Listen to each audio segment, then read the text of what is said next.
Hello and welcome to season 2 of Car Space. Season 1 went really well under the name of the Auto Riff. Obviously, we changed it for searchability reasons. If you want to look more into that, go listen to the last episode of the first season as to why we switched to Car Space. We do have a lot of great plans for this show, and hopefully they come to fruition. I'm going to try my best. Obviously, I'm working my normal job in the middle of a pandemic, so we're going to do the best we can. Matt's going to try and come on for more episodes, and I'm going to keep reaching out for more of the interview. That being said, if there's anyone out there who would love to be interviewed, would love to come on and talk about cars, your car, other cars, types of cars, whatever, I'm happy to talk to you. That's probably my favorite part of this show so far has been the getting to talk to people. So this episode's really special to me. I get to talk to my dad, and I learn just a lot about him growing up and about my grandpa. And so for those of you who don't know, and that's going to be most of you, I met my grandpa one time in my life. I was about 8 years old, and I didn't really know who he was at the time. But I learned a lot about him, and I can't wait to share it with you all, and I hope you all like it. But regardless of whether or not you do, it was really special to me to get to talk to my dad. The interview, we talked for about an hour and a half before we finally shut it down, and I tried to edit it down to just more of the car stuff because we kind of would go off on tangents. So if it seems kind of choppy, you're just mid-conversation, it even kind of starts out mid-conversation. So I apologize for that, but the conversation was really special to me, and I hope it gives you a glimpse into kind of how my dad got into cars and kind of how he brought me into cars. So enjoy, and I'll see you later.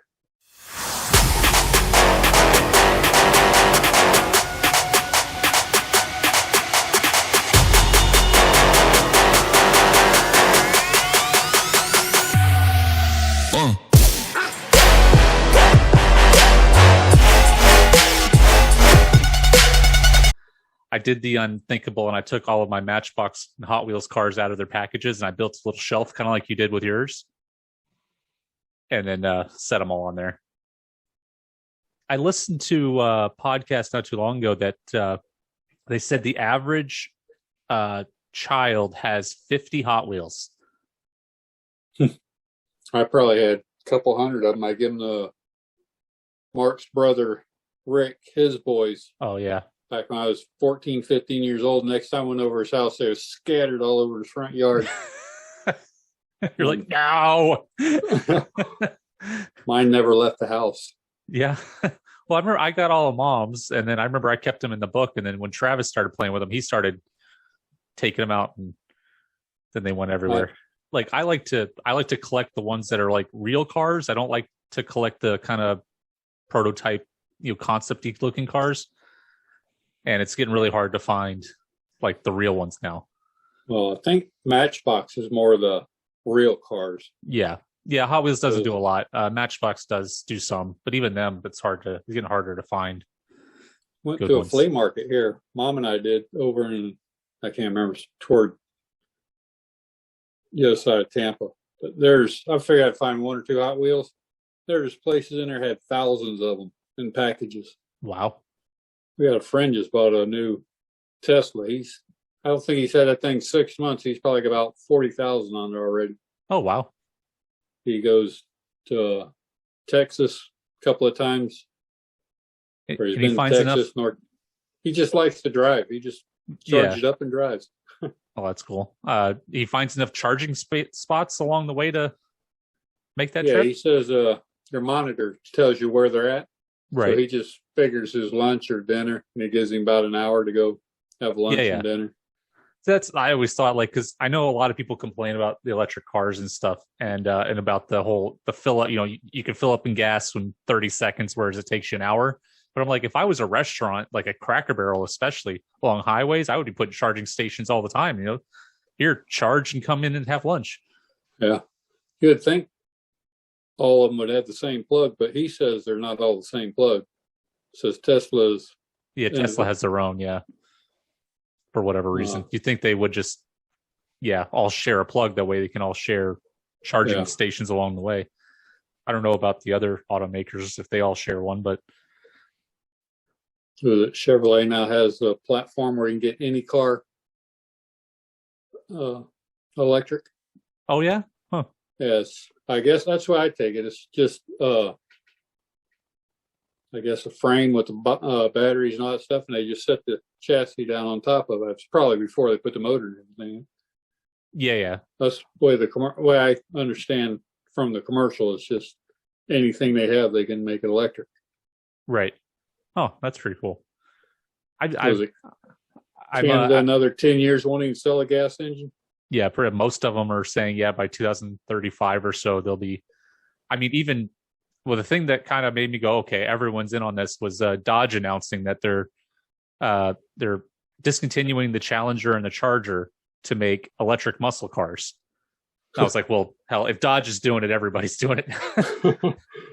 Because they're the last ones. Everyone else is like, we're going to go to hybrids. And they're like, stuff a bigger supercharger on it. Yeah. Yes. With 800 horsepower now. We have a friend here that's got a Charger and a Challenger.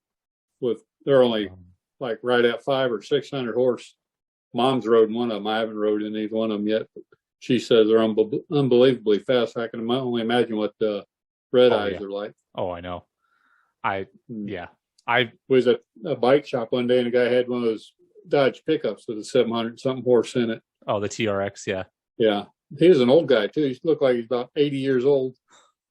He's putting a new bicycle on the back of it. I said, "Is that your truck?" He said, "Yeah." I said, "It's one of the high horsepower." He said, "Yeah, 700 something horse."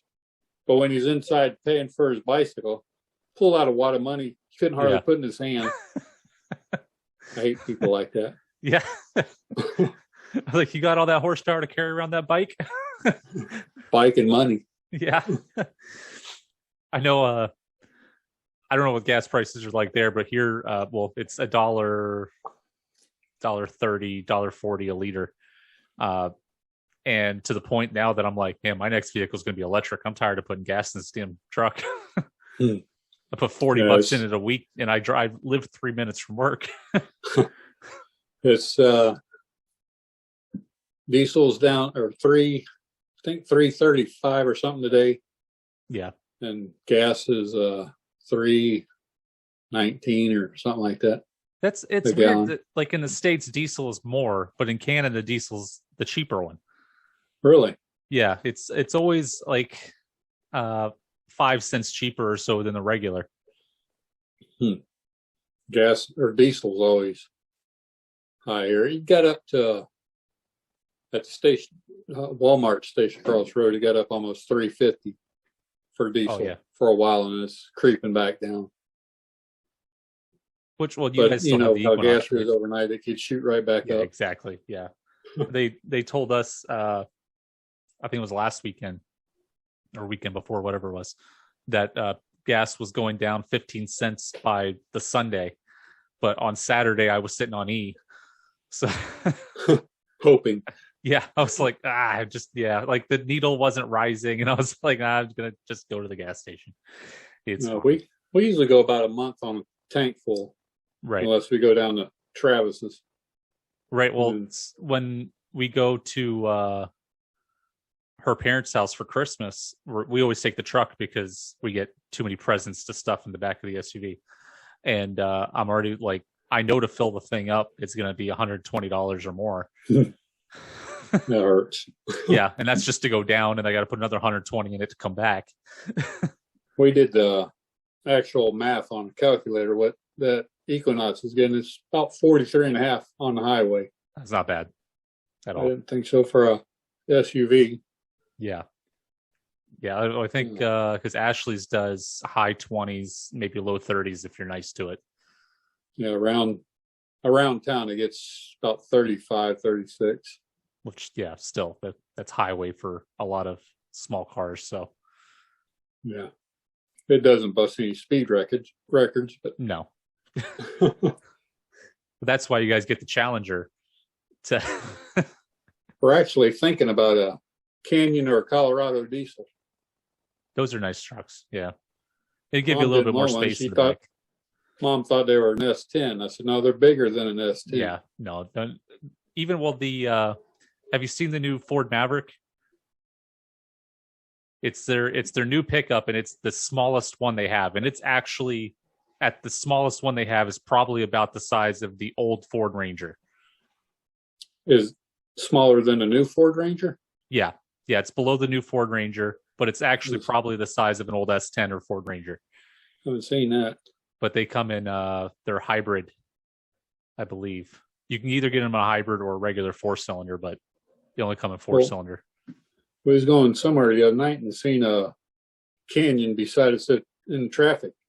Mm-hmm. It said Evo on the side of it. Something Evo. I couldn't really focus in. I was 2-3 lanes over. Right. But couldn't hear it running or anything. Yeah. I don't know if it's electric. No, well, I think they only have V6s in them. I read an article recently that said they had talked about putting a V8 in it, but they never did. I was like, they should have. That'd be a bad mamma jamma right there with that 6.2 in it. Well, I was watching Meekum auto auction the other day.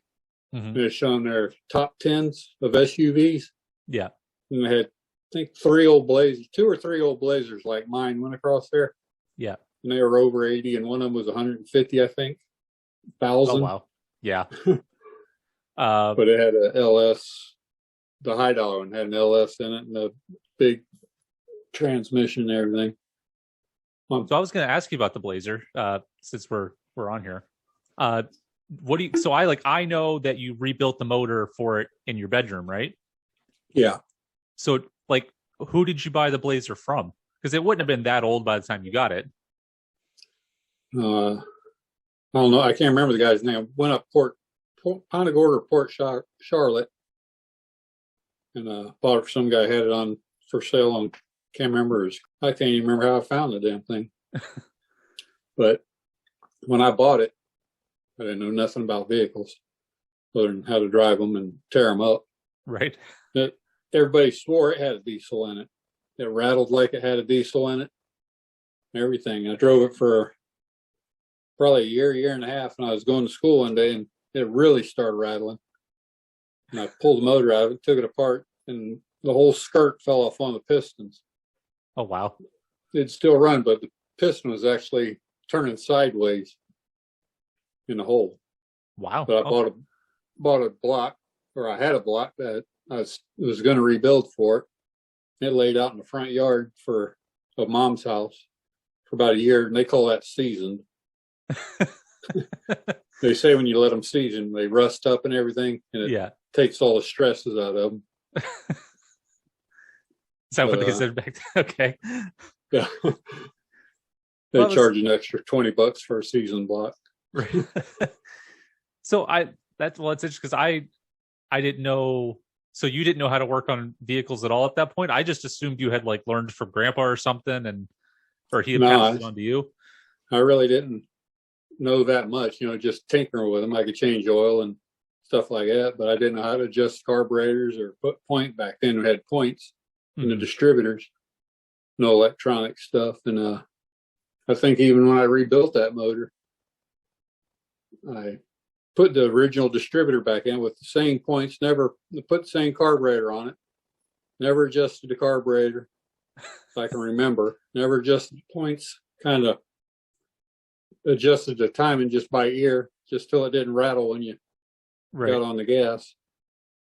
Huh. But I really don't, I guess, I learned most of it when I started working on lumberyard, and during the school year, I'd work in the shop with the guys.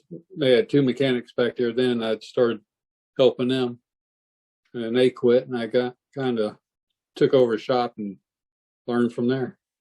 Oh, so you started working at the lumberyard before you knew how to work on vehicles, basically. Yeah. Okay, I didn't. And you were still in high school when you started working there? Yeah, I started working there, I guess, just when I turned 18, because I had to get my chauffeur's license. That was back when you didn't have to have a CDL or anything like that, special drive a truck. Right.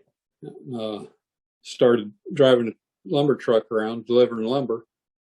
And like I say, then during school year, I'd come in after 1 o'clock or 2 o'clock whenever I got out of school and go back to the shop and help them guys when they were real busy. I guess they kind of taught me a little bit. I didn't know. Did not know that. I don't know why I assumed, because, well, I know you had showed me a picture of Grandpa had built a little buggy or whatever that you kids rode around on. Yeah. And I just always assumed, well, he must have been mechanically inclined and passed it down at some point. Well, he was very mechanically. He in high school they still had mechanic class.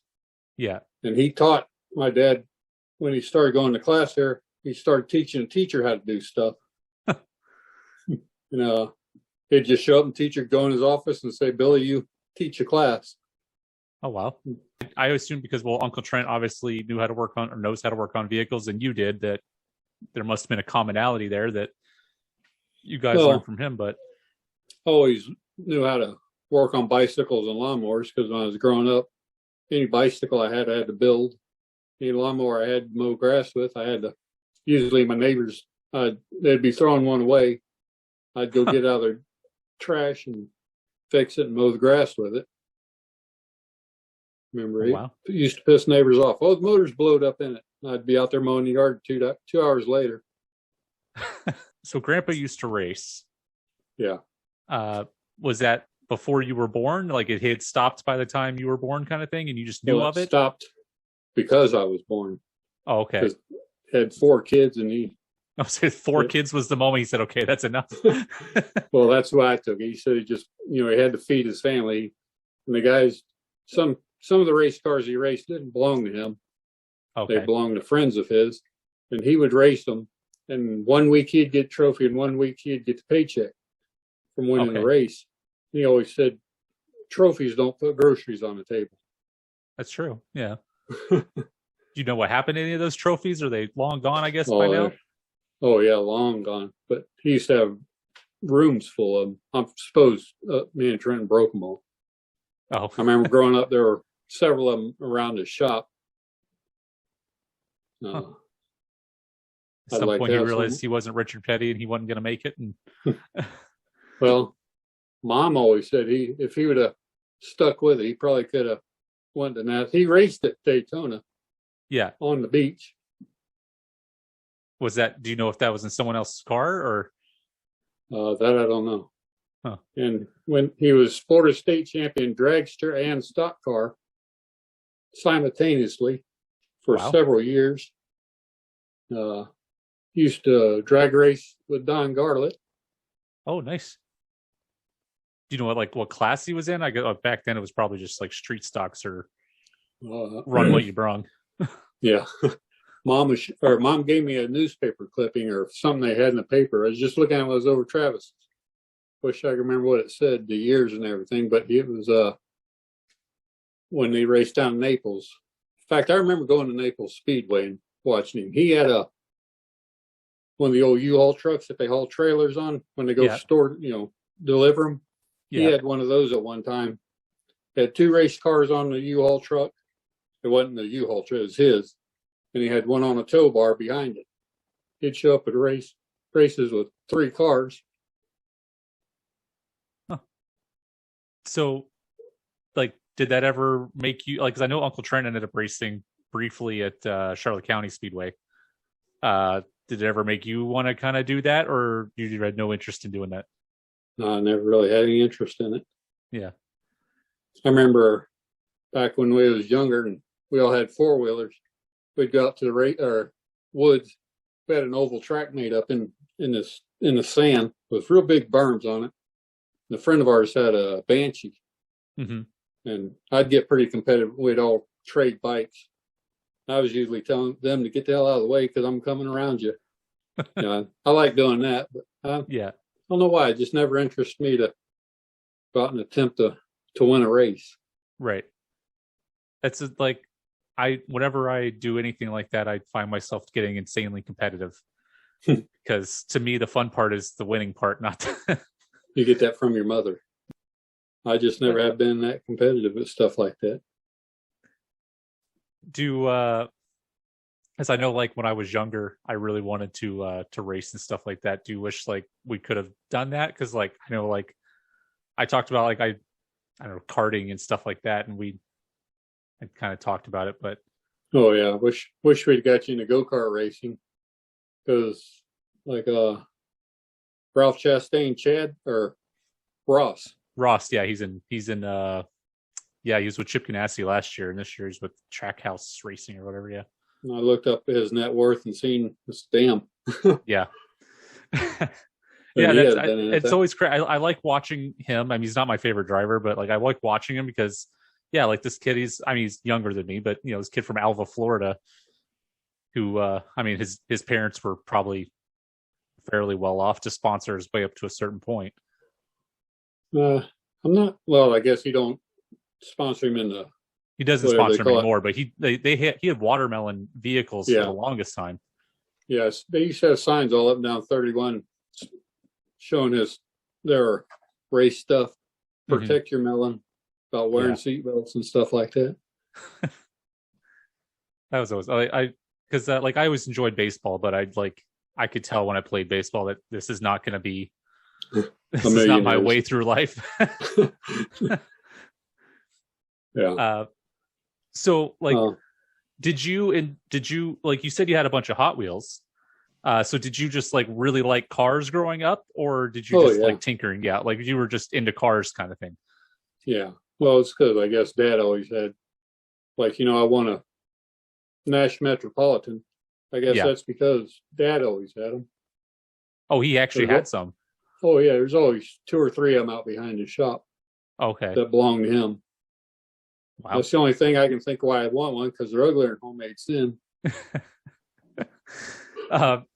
No, it's so I'm playing this game Forza Horizon. It's called on the computer here, and they have this thing in there. It's called barn finds, where they give you like a big area, and you can go in there and you have to drive around this area until you find this hidden barn, and there's always a vehicle inside. And one of them was a 1971 GMC Jimmy, which is, I mean, essentially the same thing as the Blazer. Yeah.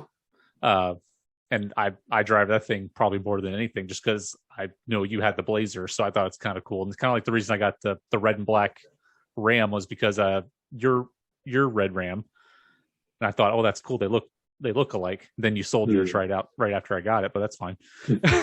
Yes. Still, I guess the guy I sold it to, he repainted it. Yeah. Put a new injection pump in it and a whole bunch of stuff. Travis did it for him. He didn't paint it. Travis did all the motor work for him. And put a big turbocharger on it. Oh, yeah. So it runs hard now. Yeah. Which it always seemed to run pretty hard when we sled pulled with it. Yeah. So like, what was your favorite car when you were growing up? Do you like for me, obviously it was a Chevelle, because you knew how badly I wanted a Chevelle. Probably a Chevy pickup. Or just like Jeep. I always liked the Jeep. Willie's CJs? Jeep pickup. Oh, okay. I almost bought what was that thing? A Jeepster, I think they call them. Okay, yeah, I've heard that, yeah. Kind of like the old-time SUVs. I love those. I like the old body style Willys. My actually first vehicle I ever owned was a CJ3B Jeep. Oh, really? So it wasn't the Blazer, it was okay. I bought that when I was, I guess, 15 from a guy when I worked at the boatyard. He came in, said he's trying to sell it as his hunting buggy. And I bought it from him for, I think, $600. And I repainted it and put new wheels and everything on it. It's the same way. I never even cleaned the air filter on that thing. I had the old oil bath filters, filters. And it'd run hot. In the woods, we'd just run it until the oil pan was dipping in water to cool the engine down. I always liked the Jeeps and the Chevys. So I never cared for Fords. My dad was a diehard Ford man, never owned a GM in his life or a Chrysler product.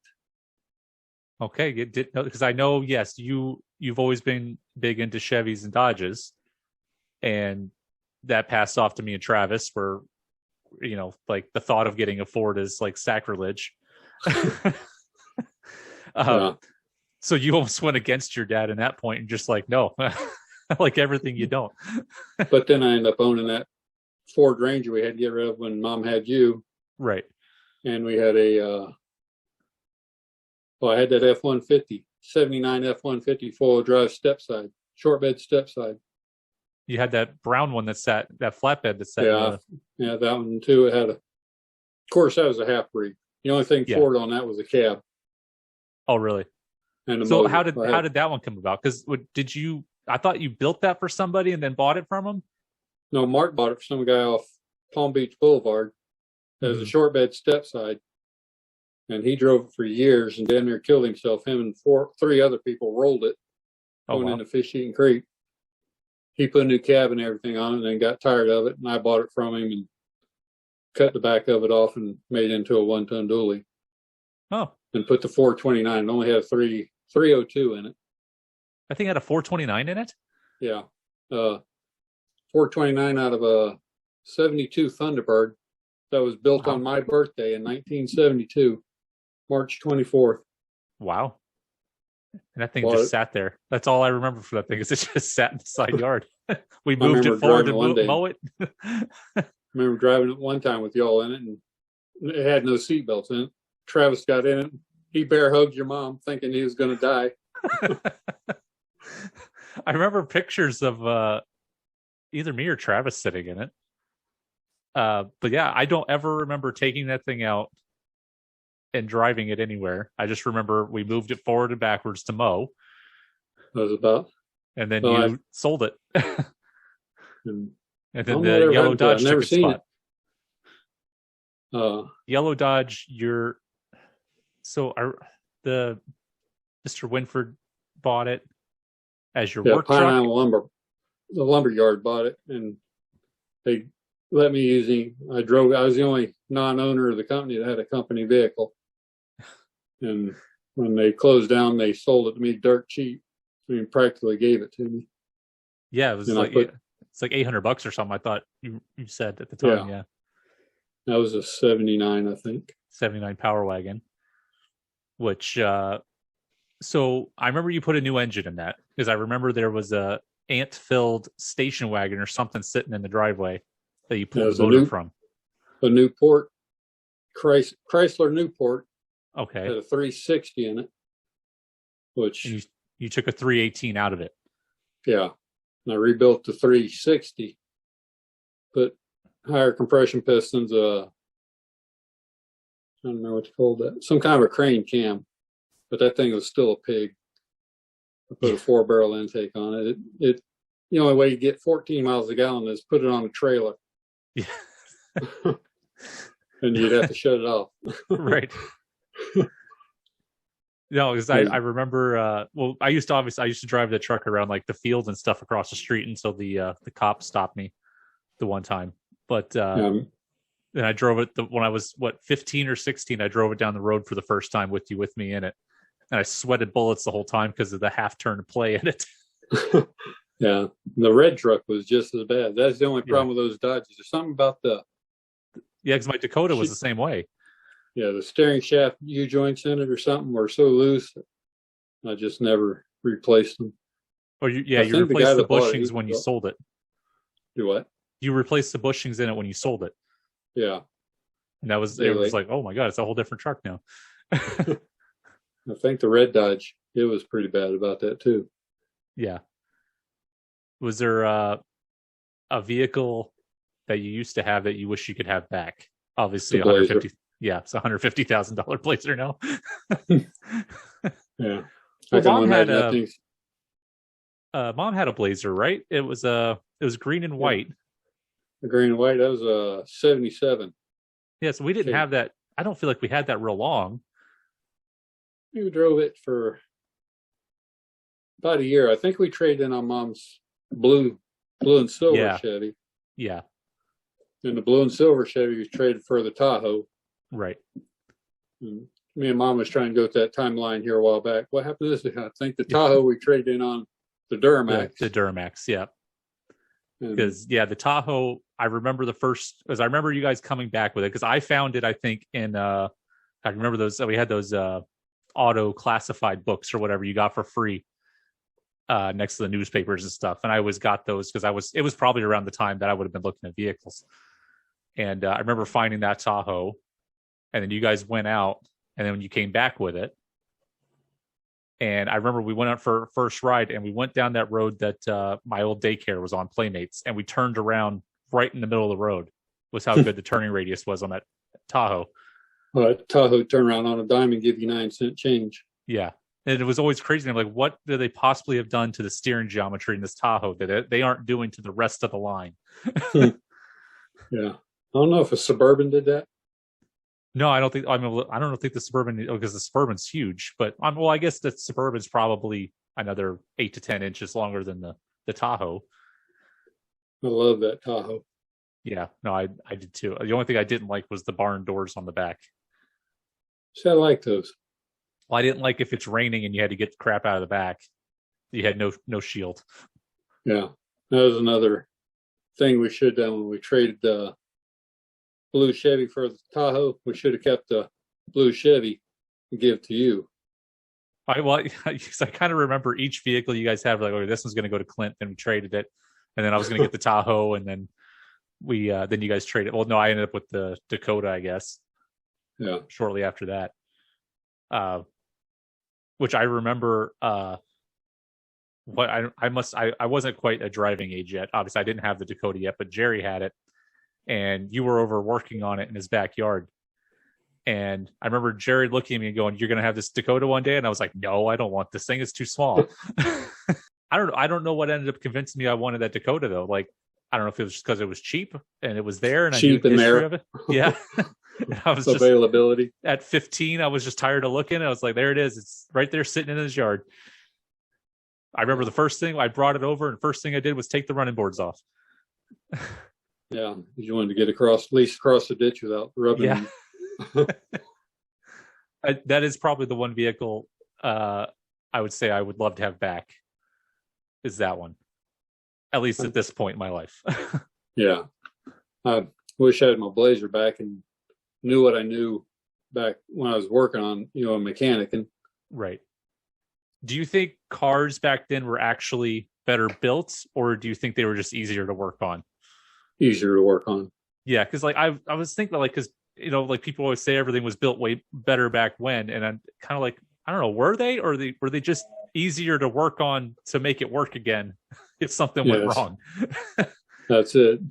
Well, it's like now it's like, well, if something went down on the Ram, right, and if it was electrical, I'd have no idea. I'd be like, no, I'm not. And I remember you saying that when you guys had your Jetta, that you're like, I'm not changing the oil, I'm not doing anything on this thing.